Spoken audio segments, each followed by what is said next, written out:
Sardar Patel group દ્વારા ગાંધીનગરના રાયસણ ખાતે સામાજિક ચિંતન સભાનું આયોજન કરવામાં આવ્યું. આ સભાનું સમાજના વિકાસ, શિક્ષણના પ્રસાર, યુવાનોને માર્ગદર્શન આપવા જેવા મુદ્દાઓ પર ચર્ચા થઈ હતી.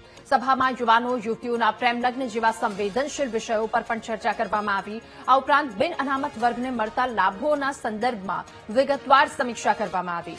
સમાજમાં આવતા ફેરફારોને ધ્યાને રાખી લગ્ન તેમજ અન્ય સામાજિક પ્રસંગોમાં થતા ખર્ચાનો ઘટાડો કરવા અંગે પણ મંથન થતું હતું. આગામી દિવસોમાં સામાજિક બંધારણ અને વધુ બેઠકો યોજવાની જાહેરાત પણ કરવામાં આવી હતી.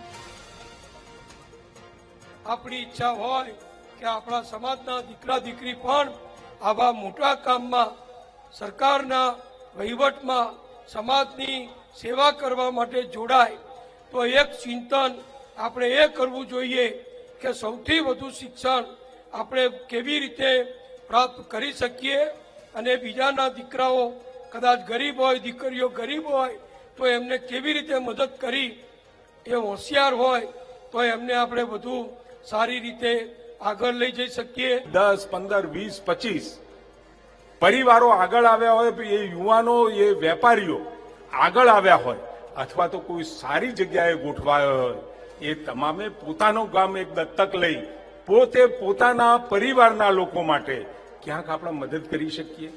આવું થઈ શકે ખરું? આ ચિંતા પણ હવેના સમયને કરવી પડશે. આપણા પૂર્વજોએ શિક્ષણની આહલેખ જગાવી.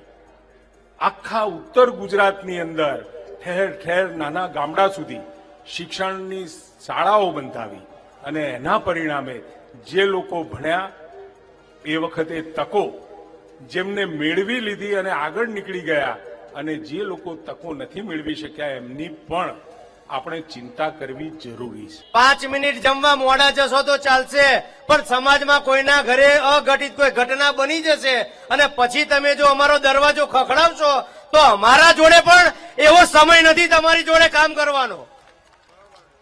એટલે માત્ર ભોજન માટે સમાજ ભેગો થાય. અમને પોતાને અહીંયા મંચ ઉપરથી દુઃખ થાય છે